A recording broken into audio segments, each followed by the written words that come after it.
Welcome. Welcome. I'm Liz Taylor, ocean explorer, naturalist, and entrepreneur. I'm Sylvia Earle. I am an ocean elder, National Geographic explorer, and founder of Mission Blue. This is our show, Dive In. And well, we're normally coming to you from our library. Today, we've had to switch up our location and welcome you to our nice whale friend in the background. Looking over your shoulder. Looking over our shoulder. But this is our show, Dive In, and we host informal and open conversations with the ocean community on topics of wonder and interest. And we're so happy for you to join us today. Before we dive in, I'm going to share the screen. Hopefully. As we dive in. Splash-o, there we are. Wow. It's a miracle that I get that done any old time, especially today. We wanted to remind everyone that the world is blue and that you can add your questions and answers in the Q&A box, and we'll get through as many of them as we possibly can towards the end of the program. Today, we are going to be joined by Dr. Dayne Buddo. Dayne is a marine ecologist with expertise in marine protected areas, invasive species, fisheries management, and is a huge proponent of citizen science, which is how we met him when working with some of his PADI certified divers when he was based here in the San Francisco area, and helping to get engagement with Mission Blue and to have citizen science divers report their findings in the hope spots. And it's working. Welcome, Dayne. This is not Dayne Victor. Thank you so much. But you're both smiling. Yeah, you're both smiling. This is it's an absolute honor. Thank you. Photo by Alex Rose, who's a great friend of all things wet. So you're joining us today from the Georgia Aquarium, where you're now heading up external engagement. So, continuing that mission of broadening the reach of marine conservation, especially around sharks. And we're right in the thick of what? Sharktober. Sharktober. That's exactly right. I feel at home here. External engagement is all about getting people involved. All hands on deck. That's what I live by. We're all connected by the ocean, so we must participate in helping to save it. It's as simple as that. It's just not for scientists. What is that behind you? Look at that. Did you on cue? Yeah, that fish that just went by or on and on. This is live action. Live action sharks. Live action from the Georgia Aquarium. Well, it's called Sharktober because, here along the West Coast and over into Hawaii and along the Pacific, we see sort of an uptick in the number of sharks sightings that are reported, but they're out there all the time and unfortunately in much lower numbers than they once were. And they're such important animals and incredibly misunderstood for the most part. Right. I used to be advised that I should be afraid to go in the water because of the sharks. Now I'm afraid because I don't see sharks in the water. It's because 90% more or less have been taken just in a few decades, since really seriously began in the 1980s when new markets were developed for shark fins and shark steaks.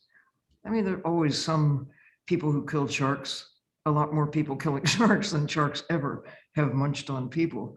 But we have this learned fear. It's not a natural fear, but it certainly is something that we have cultivated over the ages to be afraid of these beautiful animals. Where do you see the kind of the fear of sharks coming from, Dayne? Well, I've grown up on an island, the island of Jamaica. That's where I was born. And as a child, I can remember being taken to the beach by my family and said, do not go in the water. There might be sharks. But this is a cultural fear embedded deep within our souls. We are, sharks are man-eaters. And on islands, it has caused persons not to learn to swim until very late. I didn't learn to swim until I was 20 years old. Oh, wow. Because my family were just totally afraid of anything in the water. So, and of course, sharks are at the top of that list. But, it's this fear of sharks that drive persons to not like them, not want them to be around. When scientists are saying we should conserve sharks, why would you want to conserve something that is harmful to me? So it's very difficult to convince, community members, especially coastal villages, to conserve sharks and to say, hey, you know what, sharks being around and returning to some areas because of protection, it's a good thing. Right. It's it's a very difficult argument to make because persons have a deep-rooted fear of sharks. But it's learned fear. It is. When people like you actually get in the ocean and find that sharks do not race over and take a bite out of you, they really usually run the other way, swim the other way. Of course. I'm told that the best shark deterrent is to go in the water with a camera, hoping to take a picture of a shark. Yes, And I you'll agree. never see one. I agree. But I always get the question, what do you do when you see a shark in the water? I say, I grab my camera. That's what I do. Exactly. Take a photo. That's what I do. I take a picture. But is that fair? It is that fair. Yeah. And they're just such a wide array of sharks for us to really enjoy out there. I mean, there's some that are just, tiny, little bamboo sharks and things like that, all the way up to The biggest fish in the sea. biggest fish in the sea. And one of the most gentle. I see you looking over your shoulder to say, hey, He's coming across. Yeah, He's I'm swimming calling by. him over. Coming by. You have a shark call? Shark call. Oh, Oh, yeah. I see his tail going by. There we So go. He just went by. just went by again. But they're just such a, so critical to the reef health. And we've really also talked a lot about the, protecting these fish, not just in kind of marine protected areas, But everywhere. No But one everywhere. should ever kill a shark. and Unless they're- it's trying to eat you, which they won't. I mean, Yeah, that would I be mean, so absurd. they don't really try to eat you. I don't think we're really even digestible to sharks. I don't think they like how we taste. Yeah, So, it tastes bad to them. I mean, there have been instances, especially in areas where spearfishing is still allowed. So we have, artisanal fishers going out, stringing back a string of reef fish, all blooded and everything. And the shark will come in contact with the fisher. Sure. And, he will try to protect his fish from the shark. I'm like, I think you should give up that fish. But it's easy for me to say it because he's trying to bring food back to his family or back to the market so he can get money. So it's a very difficult thing when they're out there for 4 hours, 6 hours at a time, coming back with a nice catch, and then a shark comes up. So you have had instances where shark attacks have been because of that. Shark is Yeah. going after the fish, the fisherman gets in the way, he gets hurt, and then that just fuels that fear again. The fish over bite and over again. accident. Yeah. When you ring the Exactly. doorbell, you really can't blame the sharks. Exactly. Exactly. It's not the shark's fault, really, if you have made yourself attractive in terms of making yourself in the vicinity of their food. And Of course. it's very interesting too that most of the kind of the fish bite accidents happen if something like that, obviously where the spearfisher has a stringer of fish behind them, but also where swimmers at the surface or on a surfboard or boogie board or something like that, where the shark makes a very valid mistake and mistaking it for a pinniped or sea turtle or something else that they might typically eat for food. Overall, how many people get munched on by sharks and how many Tiny. actual or fatal? And considering how many of them, hundreds of millions of sharks are killed by us. And in all of history, I don't know what the total would be, but it's a very small number of humans have actually died because of the shark bite. Yeah. But think gazillions of sharks because of people bites. So anyway, the ocean really is in trouble because of the loss of sharks and other wildlife, especially the big predators, but across the board. And here's why. There's a market now for the fins, there's a market for the steaks, there's a market, for sharks prepared in many different ways, or just for the joy of killing. I don't know. It's a learned Yeah. behavior. It definitely is a learned behavior. And the sport fishing section of it as well. It's a thrill of catching a shark and landing a shark, and even they don't really want to eat it. It's just the fun or the thrill behind it, that sense of conquest. Yeah, Which is bad. That's learned behavior too. It is. I think kids start out with an empathy for life. They wouldn't naturally cause pain to another animal. That's something that we encourage, especially little boys. Let's go kill something. Let's, Of course. But it's changing. I think that as we increase empathy for life, including other humans, we are closer to having a peaceful world. I totally agree. We have to change that messaging, and we change it in children, and the children will change their parents and all the other adults. And I think that's a stronger message coming from a child than even from a fellow adult. Yeah. Parents, I've seen parents become really embarrassed when their child corrects them. It's like really embarrassed, and it works with a very powerful voice, very powerful voice, and that's where we need everyone to play a part in it. Absolutely. It's just such a joy to see, even in places like the aquarium where you are right there, and families come through and the parent will grab the child and they're like, oh, that shark is terrifying. And they're like, no, it's beautiful, Exactly. Yeah. The kids teaching the parents. Of course, I'm a strong believer. You have to fall in love with something to really want to protect it. Right. And so it's hard to fall in love with something that you fear. But you change that, you get them to fall in love, and then you're totally on board forever. You want to protect it because you love it. And that's the kind of love that we have to instill in our children, in our adults, and that love of the ocean, that love of all creatures. That's where we have to change that message and change that narrative. Yeah. Just have them fall in love. Absolutely. And a lot of it even just starts, right on the land, taking care of what we have going into the sea, and whether it's, plastics or fishing gear, abandoned gear, and then seeing those impacts. It's really helpful for people to make those connections and to understand that what they're doing every day can have a big impact on how the resilience of the ocean, and everybody making a difference. Of course, but I must tell you, the narrative is changing.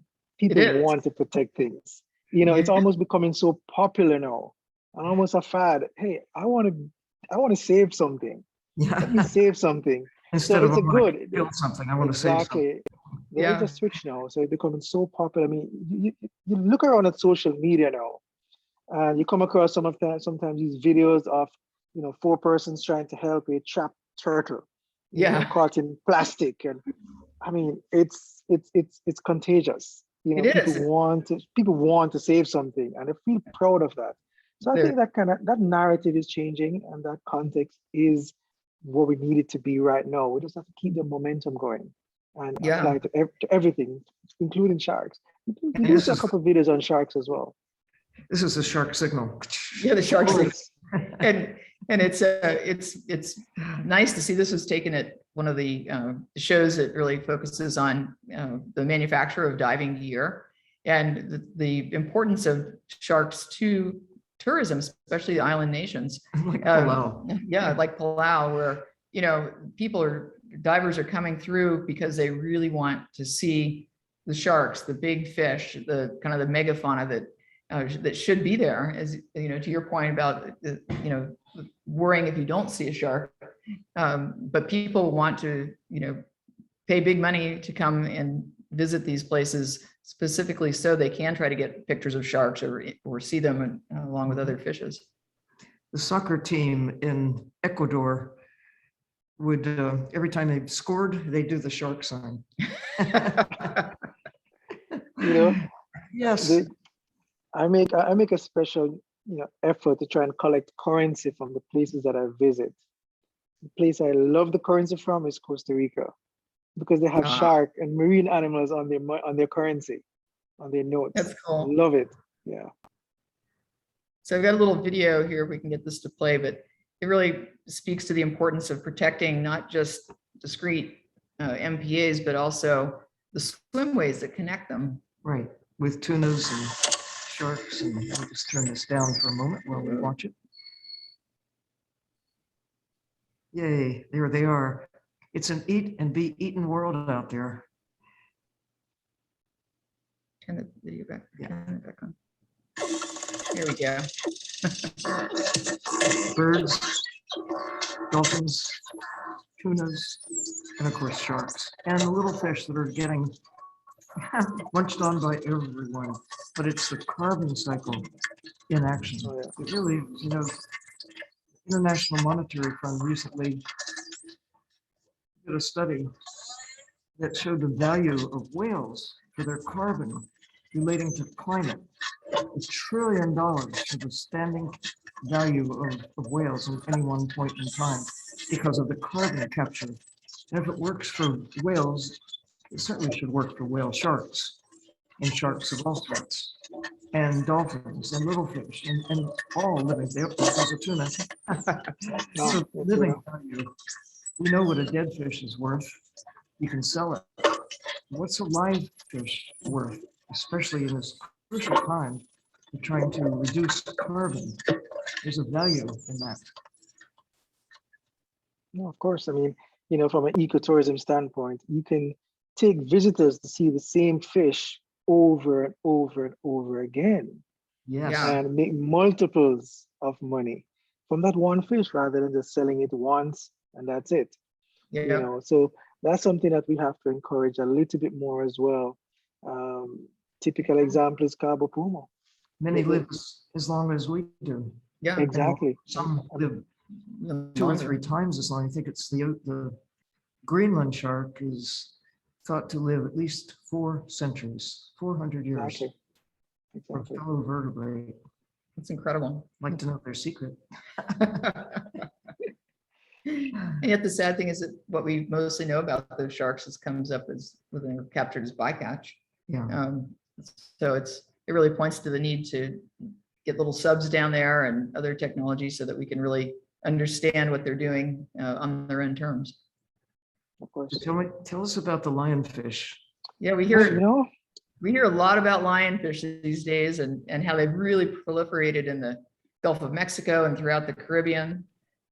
yeah, when I was stationed in Jamaica at the Discovery Bay Marine Lab, this was my main project.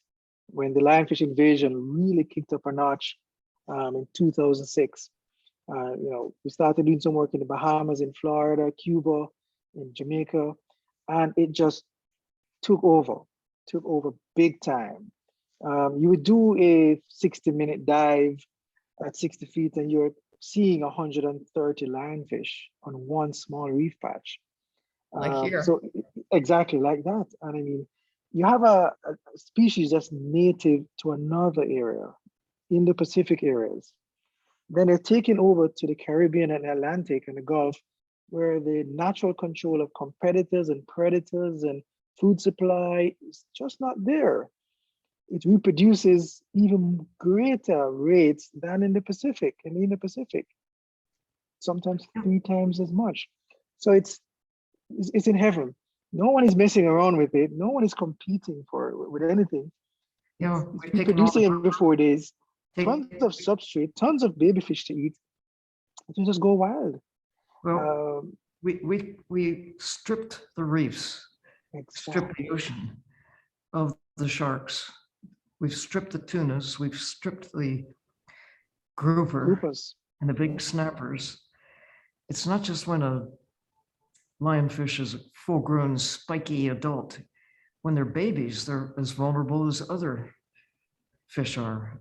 Of course. And if they're in a normal situation with lots of, in that eat and be eaten world, there'd be plenty of big fish around to consume the little guys. But it's really haunting. I know you've experienced it. I have, Liz has. Places we knew when we began exploring the ocean are just empty of the big fish. And now Diversity. people are taking parrotfish. Oh, I don't know in the Jamaica worst. whether, but when I began diving in the 1950s, I don't recall parrotfish being considered a desirable fish to take.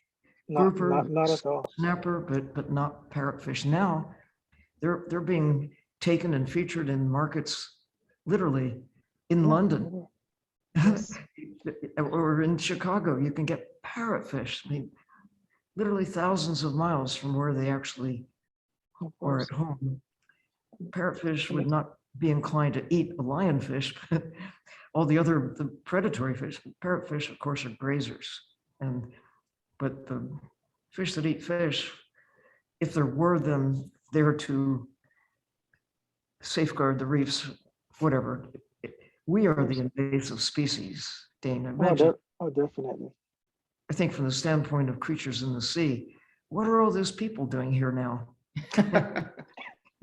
Well, let me tell you, one of the things in the Caribbean is that, we've gone from fishing groupers, snappers, and then we're down to the herbivores. Right. We've decimated those stocks. So we're going after parrotfish, surgeon fishes, and that's of Right. course caused an impact on the algal growth. There's no control of algae now. It's Right. taken over. Compound that with sea urchin die-offs and poor Right. water quality. It's just making it extremely bad.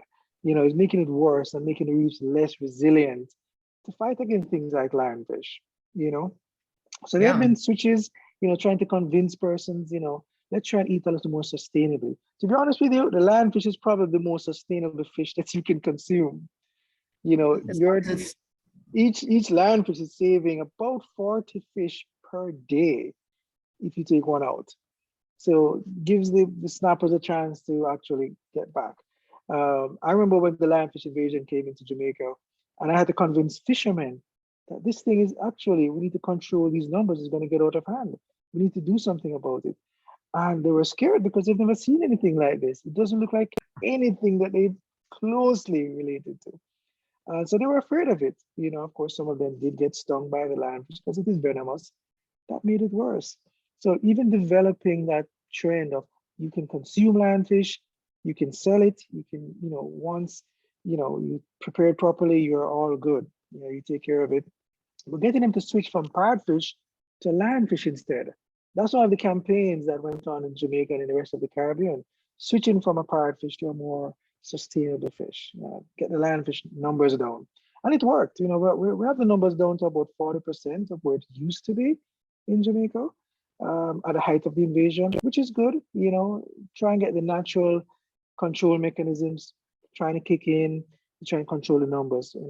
That's all you can really hope for, to increase the chance of the resilience kicking in of the reef systems. Of course, Right. lots of science has been done. I can tell you this, we wrote a book in 2012, I believe, and we only found 3 or 4 papers written on lionfish in the Pacific. Wow. There are hundreds of papers written on lionfish now. We know more about the lionfish than many other species, but it was an exciting time for science, and we developed so many things just because of that science-led conservation program. Well, I think it does seem like the beginning of a solution for us to focus on lionfish if we stop killing all the other fish. Yes. But it'll take a little time, but the best solution to getting things back in some kind of balance is to stop killing the big fish. Stop taking grouper. There's so few of them left. 90% already are gone. In some cases, like the big Goliath grouper, they were almost eradicated. In some places, such as in Florida, for a while, they were protected. Now because they have recovered, and they're doing their job munching on parrotfish, on lionfish, among other things. But now I think it's just so short-sighted, so wrong. With a modest recovery, they're still not back to the way they were before humans started taking so many fish out of the sea, but they're allowing them to be taken again for sport.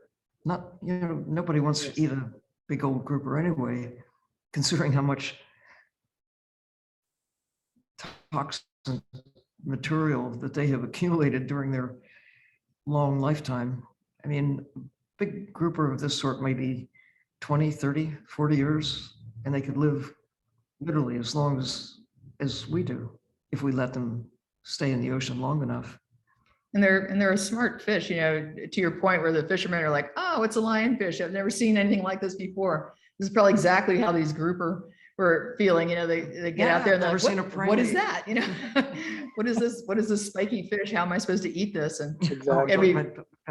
no, not the divers, but they encounter like a new invasive species in their element, especially an older big fish that has a chance to even consume like an adult lionfish. Absolutely.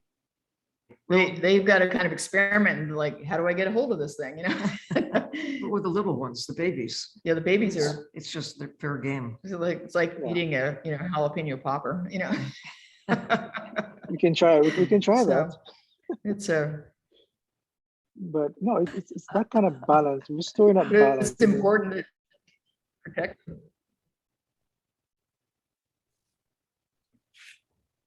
Yeah, just restoring that balance, and I think we can play a big part in this.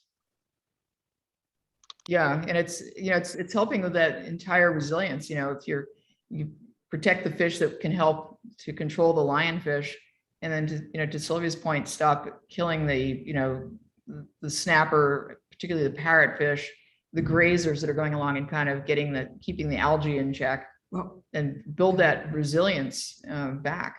And it's not the fault of the lionfish. They are innocent. They're just doing what they do. It's not their fault.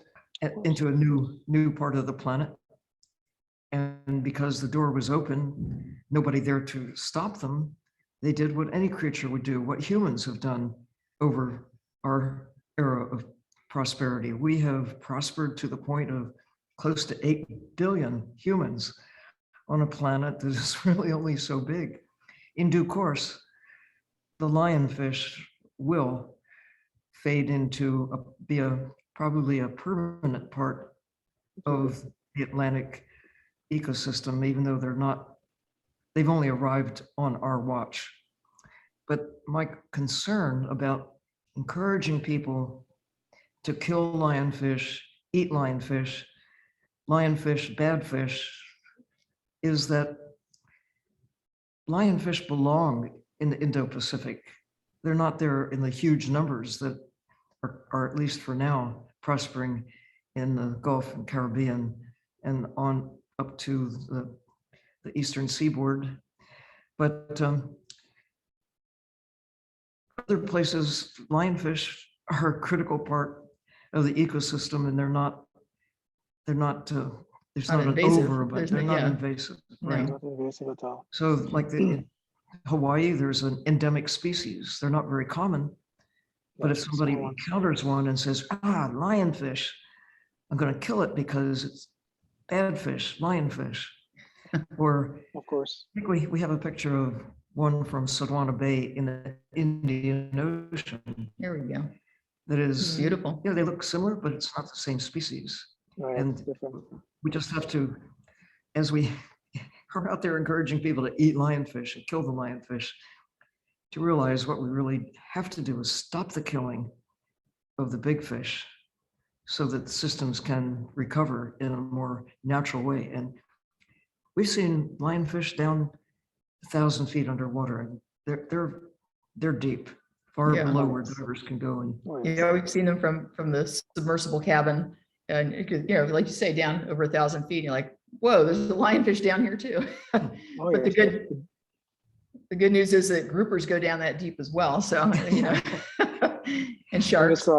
Fingers crossed. I mean, the deepest one we've caught in Jamaica was 1,100 feet deep on a line. 1,100 feet. Wow, that's incredible. And I mean, it was lightly colored because there was no light of such there, Yeah. but it was very dull gray kind of color, but Hmm. 1,100 feet deep. So, I mean, divers going out, they're only taking probably the first 60 to 70 feet on a Yeah. regular basis, a little bit deeper sometimes, but the majority is at 60 feet and up, you know. Yeah. So in some areas, for example, areas where you have designated as a protected area, fish sanctuary, where there's a no-take zone, and you have special exemptions to remove invasive species like the lionfish, but you're doing other things. You're increasing the corals, you're taking care of water quality, you've created a haven for pretty much all fish to get bigger and to reproduce more. In those instances, by having a several layer, multi-layer approach, not just taking out lionfish, but do other things. They can help to bring back that resilience.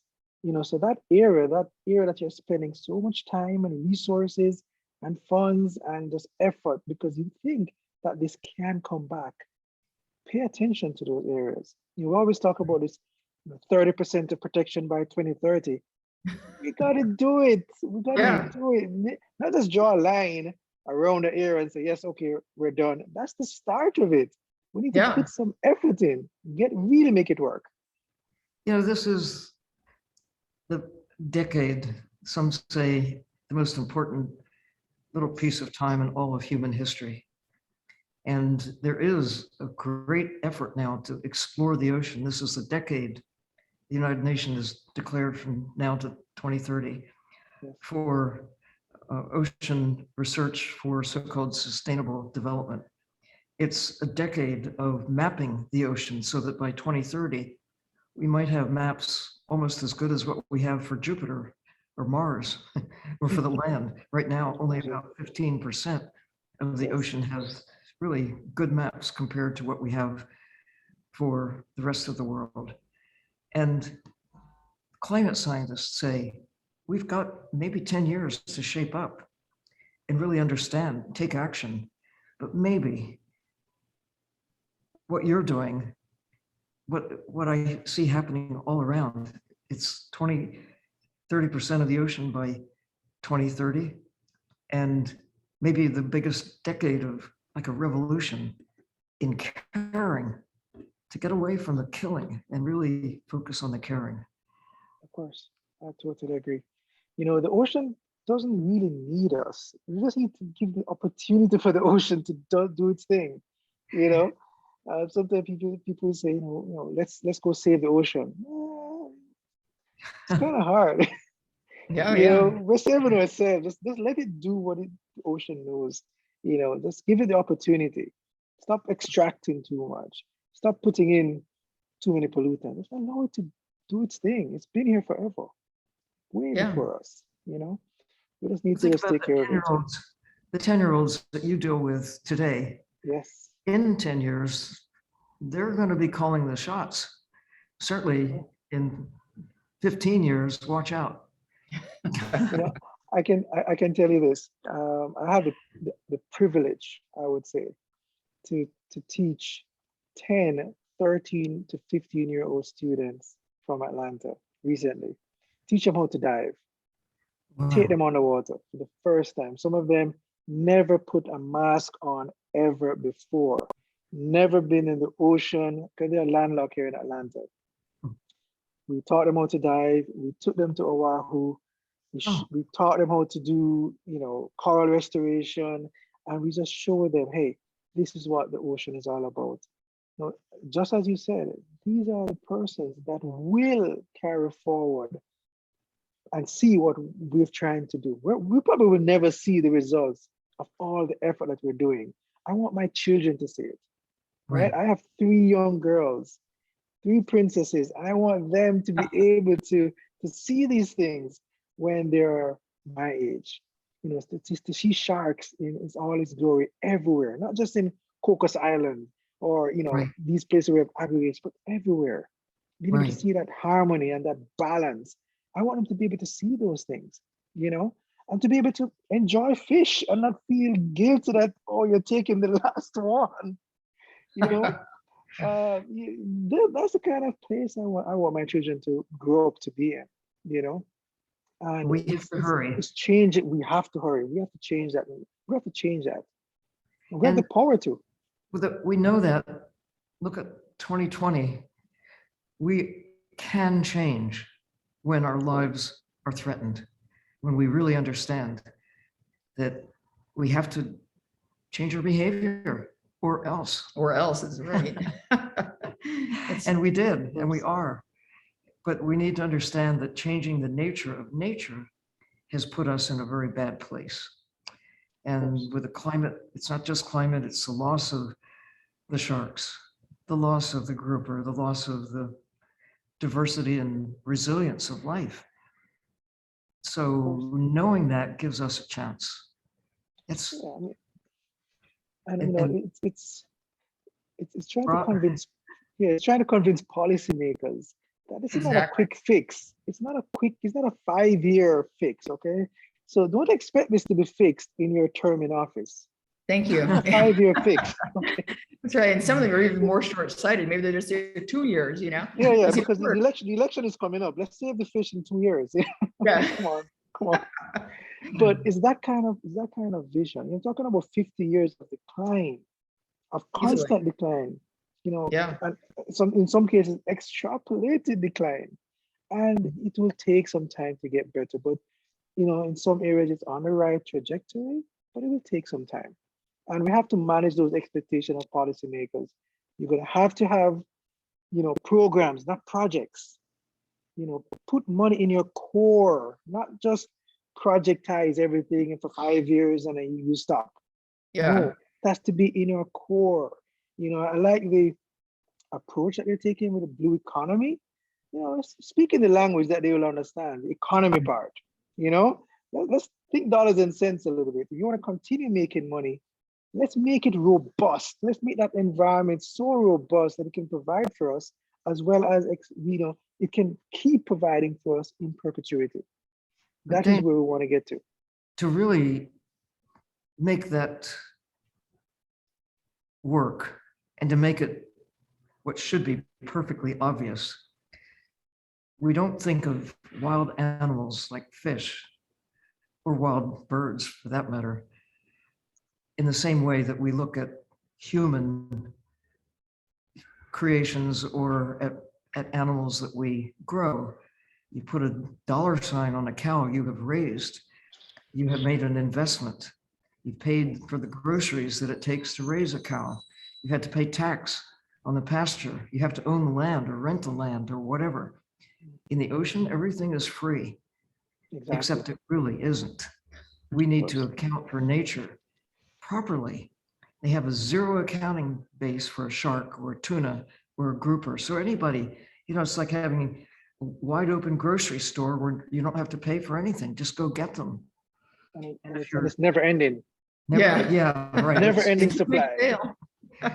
And if you're feeding your family or your community, that's one level where we engage with the system and become a part of the system. And it's a bit of give and take. But now with industrial scale extraction of ocean wildlife, still with a zero accounting base, you don't have to pay for those millions of tons of wild animals that are extracted from, well, if they belong to anybody, they, you know, we have a shared responsibility, shared value.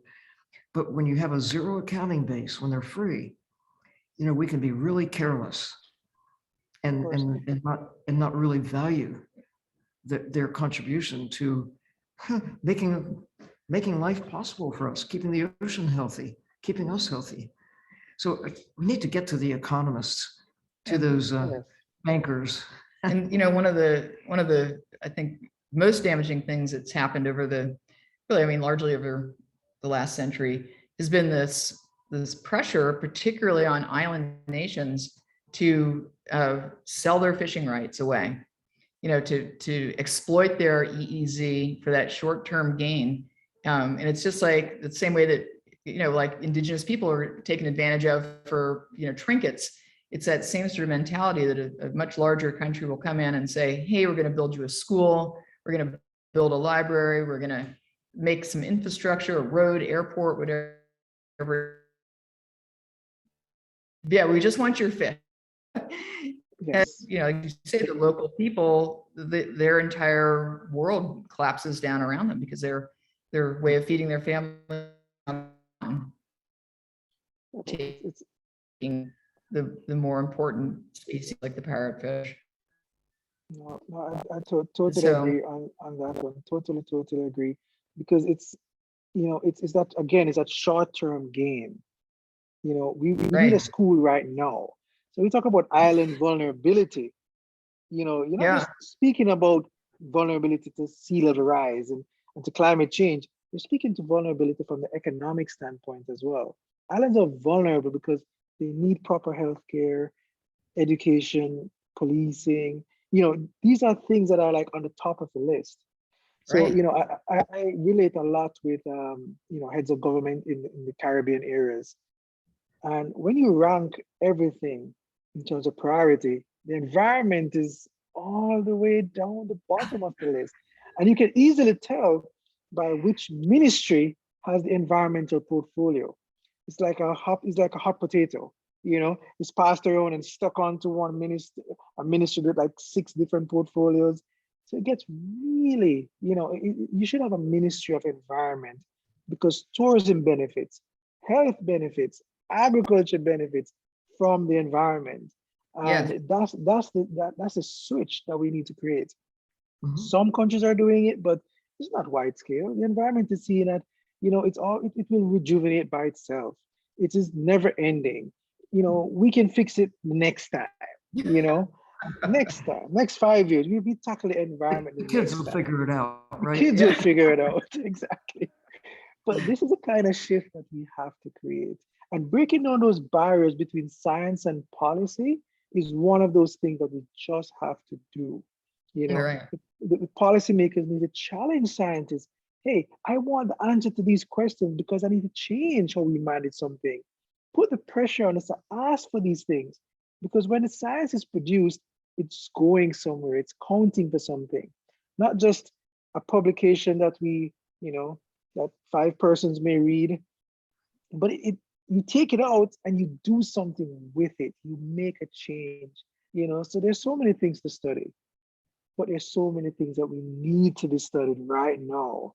Let's focus all of our scientific minds on solving those mankind problems right now, you know. Yeah. And it really is about inspiring that kind of, you know, the collaboration. I think particularly in the Caribbean, where you've got these different, you know, nations and ministers and so forth. Like, how could they come together? Kind of like, you know, mayors come together or other kind of leadership equals come together Because in they have a ways. common problem. They have a common problem, and I think, you know, we're seeing more intense and more frequent storms coming through, that the you know the protective elements of maintaining a robust and resilient environment are becoming, you know, much more important. It's like More slapping us in obvious. the face, you know.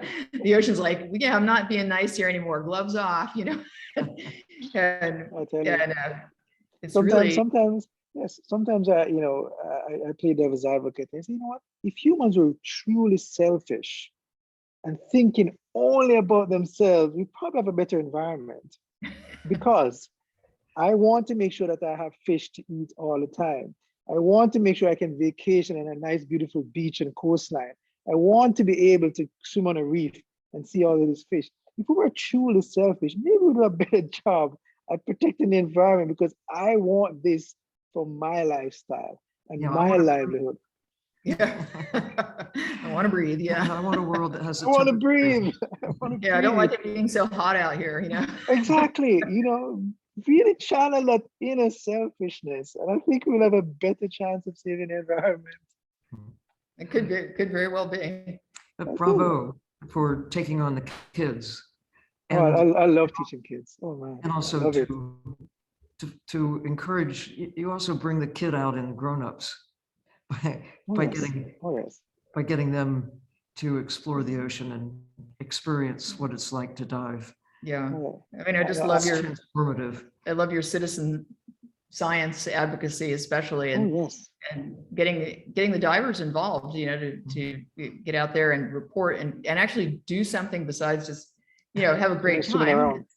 Yeah, Yeah. swim around. It's great, Meaningful. but that meaningful and ability to kind of, again, go back to a same, to an area repeatedly and monitor change over time, and then having a place to put it, working with Mission Blue and the course. story maps and so forth, so that in due course we'll have a lot more information to put there, and we'll be able to track progress. And if we see an area that's really kind of sliding backwards for whatever reason, we can kind of build up the support we need to make positive change and to correct it, take that action. Definitely, it's all hands on deck. I don't want to Yeah. change. I would love to change the narrative where people hear the word data and they automatically think of science. I know they're like, And there's, sleepy and there's, time. yeah, there's no way that an accountant can go and collect scientific data on the water. Yes, you can. You can grab a little tiny little camera and just swim around with it in a particular way. You're contributing to that. Yeah. It's getting everybody involved. I'll tell you this story. When we set up a small fish sanctuary in Jamaica, in Portland, East Portland Fish Sanctuary, Alligator Head Foundation. And immediately the spearfishers came to me and said, okay, so where do you want me to go and spearfish? You've taken away my livelihood because you've cordoned off 6 square kilometers. I said, okay, I'm gonna do something for you. So I made a camera system that shapes like a spear gun with 2 laser pointers. That's okay. Here is your spear gun. No, I want you to shoot fish, but with a camera. And I get back all the data and I put it on the computer, and I can tell them that snapper that you shot with your camera, this is the value in money, and we pay them for that twice a week. And every time they're going out with us, they're trying to shoot the same fish over and over again. So they're still making money from that, but I don't pay them for parrotfish. I don't pay them for juvenile fish. I pay them for large fish that they will be commercial. But it's a way to keep them and show them the value of actually having the fish there. They're still making their living, but it's getting the community involved. And because they want to shoot the same fish the next week, they make sure that the other folks that are sneaking into the sanctuary, They don't kill them either. exactly, because they want to make money from it over and over again. And guess what? The shark isn't going to come follow them because they have a camera, not a bunch of dead fish. Just an SD card. Exactly. So it's safer. And they don't have to worry about selling it or put it on ice or anything. You just say, here's the check. Exactly. So people come on, people go snorkeling with them and watch these guys in action, swimming down to 60 feet on one breath and swimming around for a little bit, and they pay to snorkel, and that's the money that goes right back to the fishermen. Yeah. So these things are getting more people involved into fish sanctuaries and protected areas. That's where we want to get to. Get it really popular. Show it on TikTok. Yeah, absolutely. Sylvia, I know you have a TikTok channel. I've seen your TikToks. but it's the way that we can. That. Yeah. Medium. It's the medium that the kids are gravitating towards. Let's put those messages on that medium. That's all we have to do. And to the point where there are governments that are subsidizing that sort of industrial removal of wildlife, take that money and now put it into programs like that, where you're kind of repurposing or retooling money. Yeah, the taxpayer money, kind of, instead of having it creating damage to the environment, use it to retool the fishermen with things that are going to be really beneficial and enduring. Of course. So much to do. So much to do. All right, I think are we ready to jump over to some questions, do you think? Are you ready for some questions? Yeah. Okay, we've got one here. This one came in by email kind of ahead of time, so we're going to jump off with that one, or dive in with that one. We were asked, scuba diving exposes you to many effects, including immersion, cold, hyperbaric gases, elevated breathing, pressure, exercise, and stress, and gas bubbles that can get in your blood. Aside from the experience of gathering information for people, why would you do this? Why would you dive? Hey, listen, I learned to swim when I was 20 years old, but I've always wanted to be a marine biologist from I was 5 years old. That's the most comfortable place in the entire world for me. Being 100 feet down on a night dive in the dark, and I turn my lights off. Right. That's Wow, the yeah. most best. peaceful place I can ever imagine. No phones are ringing. It's totally, I mean, it's perfect. It's And perfect. people don't even talk at you, they might go, woo, if they Yeah, see but- something funny. But it's super No, peaceful. it's peaceful, and you feel, I mean, you're immersed. You're totally immersed in that world. You're just one of a tiny little speck in that large ocean. That's And you appreciate that kind of, this is my place, I don't really belong, but I'm going to enjoy it, but I'm part of this world. So Right. you quickly overcome that anxiety, you quickly overcome that. Teaching, especially kids, teaching kids 10 years old how to dive and certify them is an absolute joy for me. Seeing them take that first breath, I remember taking my first breath 20 odd years ago and remembering, hey, I can actually breathe underwater now. That's right. I live through them. I love it. Every time I do that, I love seeing that on their face. Yeah, their eyes just, bah! Yeah. Actually do You this. can actually do this, and it's And just so, clearing their mask on the water. That's another one. People are, I can get the water out of my mask on the water. yeah, Yeah. yeah. We take it for granted because we've done it so many thousands of times, but it's great. It's a great feeling, I love to have the opportunity to like teach someone how to use a snorkel, right? And they get the water in the snorkel and they can just like fire it back out, and keep going. And they're like, wow, they're so empowered, Of course. Be like a Yeah. dolphin. Yeah. Gotta explain. It's sort of like that blowhole. This is like a human blowhole, Yeah, of course. But Okay, get good. diving, if you can't get diving, get snorkeling. I always say to the Yeah. audience, get in the water, put a mask on and just look down. Best thing you could ever do. Well, you're diving into the history of life on Earth because you'll see creatures in the sea that occur nowhere on the land. And it's a revelation. You see just the enormous diversity of little creatures. Not just the big guys, which are fun, but the little guys Oh, I make the world, love the little guys. Oh, yeah. make the world run. Okay, our next question. I have a 4-month-old baby girl, another princess coming up. I'm interested in introducing her to the world of the ocean. When is a good time to start the process and how? Isn't it yesterday? Yes. Day before yesterday.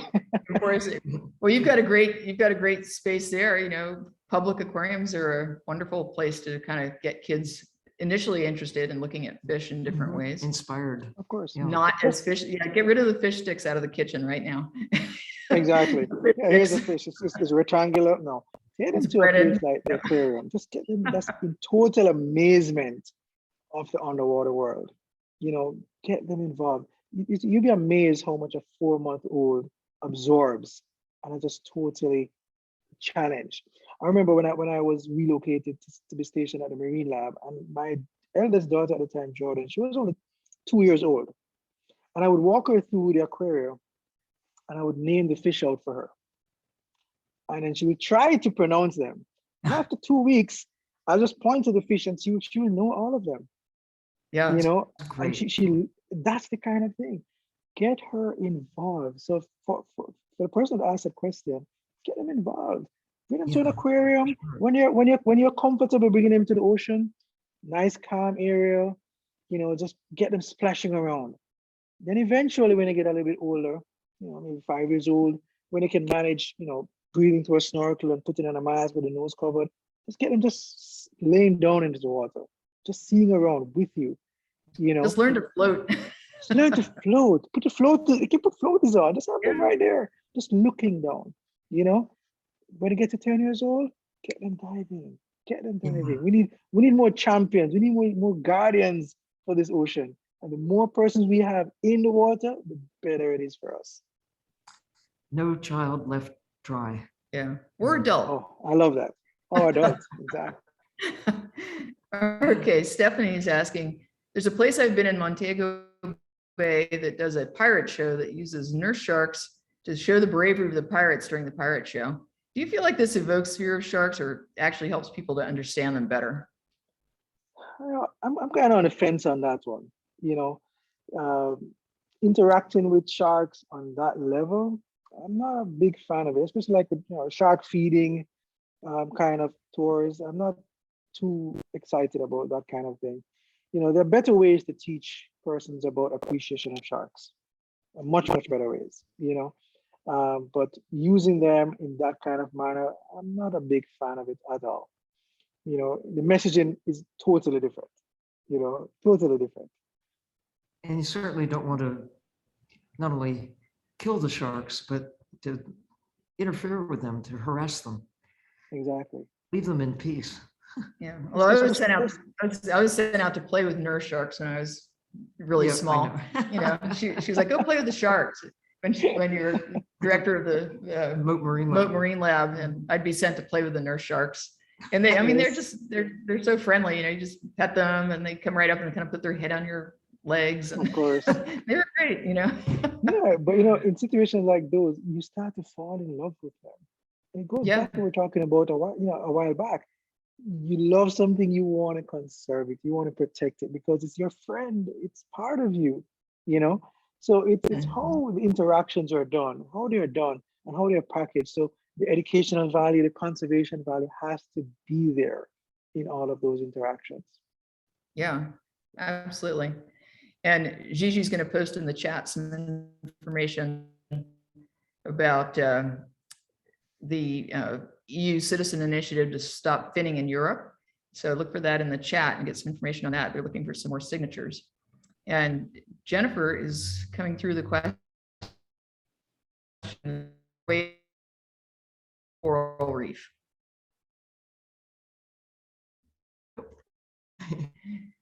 Sorry, I don't think I got that question. Hear the question? You're breaking up a little bit. Okay. Is there a way to regrow coral reefs? It's a very long and patient process. Okay. It's very long. 50-year vision. It's not a quick process, but yes, you restore coral reefs, you can restore corals. You have to make sure that you're dealing with the factors that led to that decimation of that coral reef. So if the water quality has gotten bad and the corals start dying, you can't just plant back corals in the same area that the water quality is bad. You have to fix those problems first. Then you can start putting back the reef systems, slowly. So you have to figure all of those things out, make sure that you have an enabling environment for coral regrowth. Then you can put all that effort and time and resources in planting these tiny corals back on the reef, and not just one species, diversity. We need diversity back. A lot of these coral restoration projects using 2 species, maybe, because they're fast growing, they're easy, the aquaporid species. What about the others? We're looking for diversity, not a monoculture of corals and reef systems. It's not just the 3-dimensional alone, but we need that diversity as well, because diversity of habitat means diversity of all marine life. And that's what we need to make sure of. Right. And that's where that resilience comes from, that will really help to slow down storm damage and bring some balance back to the lionfish situation, and hopefully bring back more sharks and groupers and things too. Of course. For sure. So Cindy says that she's volunteering at the aquarium in Norwalk, Connecticut, and loves it. How about volunteering? How about aquarium volunteers? How can they be helpful in all of this? Let me tell you something. I learn every time I walk through an aquarium, even Georgia Aquarium, I learn from the volunteers quite a lot, because they're telling me things, sometimes I would take my badge off and just walk through, and then they would start talking to me and teaching me a lot of things. And this is how people get into the marine environment. Volunteers, especially because you have a sense of giving, and those are the kind of people that we want to save these oceans and save the world, the givers. So anybody who is a natural giver, bring them on, bring them here, bring them all over the world and get them involved in oceans, because saving the environment, protecting the environment is a giving thing. It's not a taking thing. So volunteers who's going to give their time to educate and promote conservation and help with research, those are the kind of persons that will make this world a better place, and make that change. And that's exactly where you want to be. Get involved. Everybody get involved. Doesn't matter what your 9-to-5 job is. Get involved. When Liz was younger, she volunteered at the Steinhardt Aquarium and learned a great many things that were not taught in school. Of course.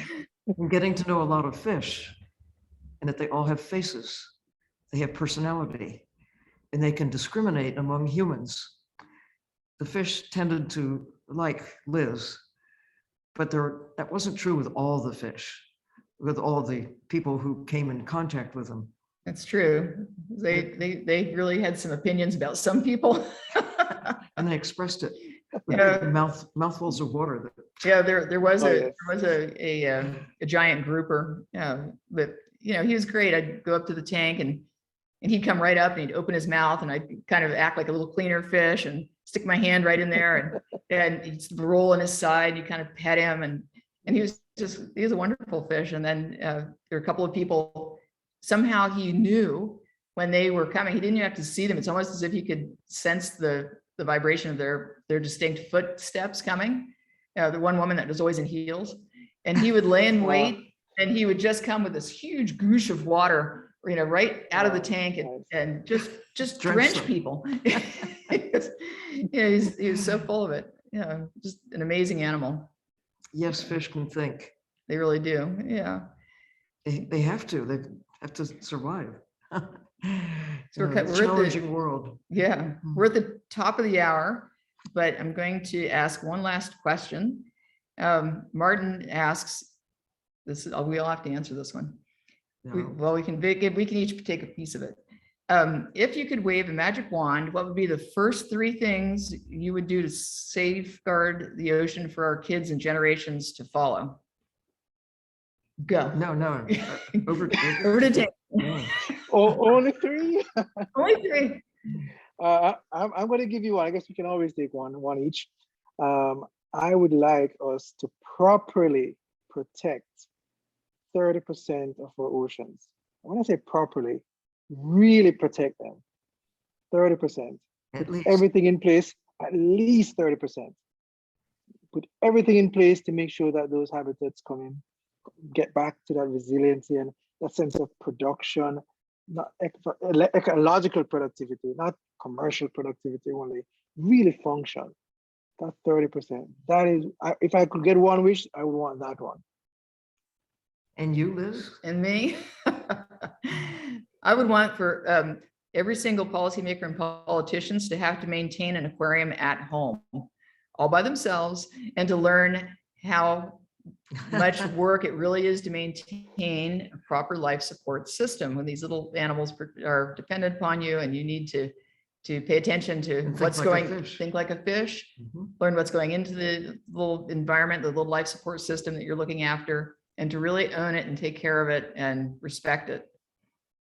Of course. Well, I'll just have one thing, and it's the way we usually wrap up our program anyway. You need to protect the ocean as if your life depends on it, because of course it does. It does.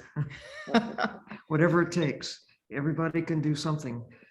Nobody can do it all, but if we all do something positive and use your individual talent, whatever your, not just your power, your superpower that we have now of understanding what we couldn't understand before, and then apply it in whatever way you can to go from what we're all witnessing, this decline of the world around us.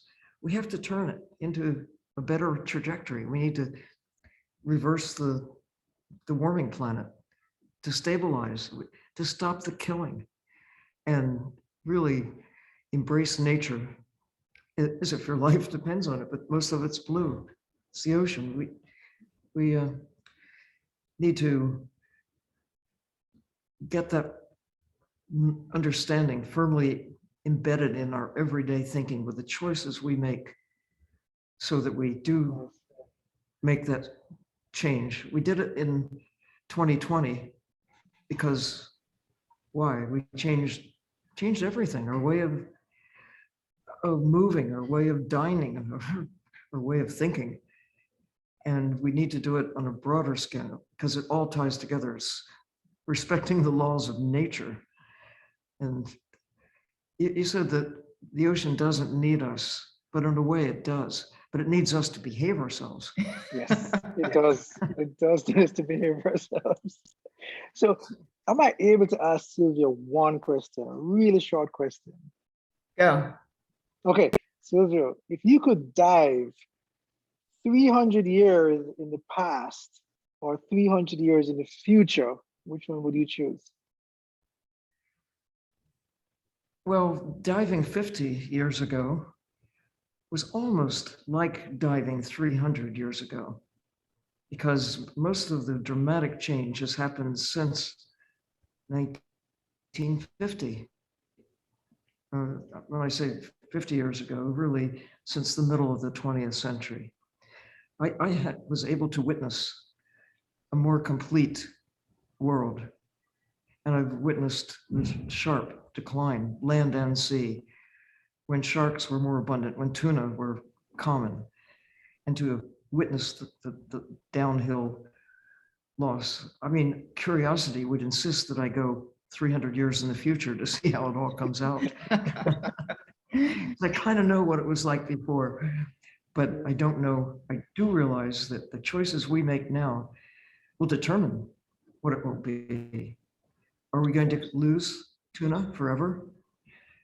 We actually have more turtles today than when I was a kid, because overall we have stopped killing turtles generally. People still do take turtles, they still eat the eggs, but there's been a change that has been broadly exercised enough. Whales, there are more whales today than when I was a child, even though we kill them with plastic and we kill them with toxins.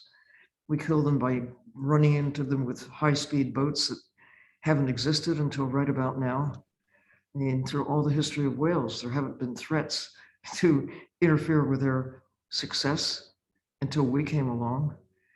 And that's true with tunas, it's true with crabs, it's true with lobsters. We are new and dastardly influences on their survival. They've never had to contend with any force as devastating as what we have brought.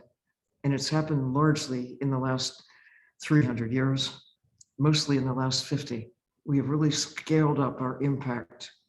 So knowing that, we can change when we realize it matters to us and to our existence. So I wonder, what's it going to be like? Let's take a time 300 years from now. Yeah. We do have a choice. Yes, we do. Well, we've kind of gone past our top of the hour, and It was fun though. It's a wonderful Oh, yeah, conversation. definitely. Before we close today, we'd like to say thank you, especially to our guests and our producers, the Ocean Elders, and to everyone in the community, in the diving community, that keeps showing up and participating in these conversations. Diving feels like home to us, and we hope it does to you as well. Water connects us all, and we're incredibly grateful to everyone. We're going to be back on October 28th with Dee Boersma, and we're going to be talking about penguins. Yes. Do we have to wear a tuxedo? Yeah, why not? But thank you so much, Dayne, and thank you, everyone. And until then, we're going to repeat it because It's worth repeating. it's worth repeating. Protect the ocean. As if Your life depends upon it. that's it. Because it does. It Oh, does. Because it does. Great. Oh, yes. Thank you, everyone. Thank you, Dayne. Take Thank care. you, you so whale much. shark in the background. Oh, yes. Thank you. Yeah. Where's the cameo swim by? Almost. Oh, no. I queued it up a while ago. Not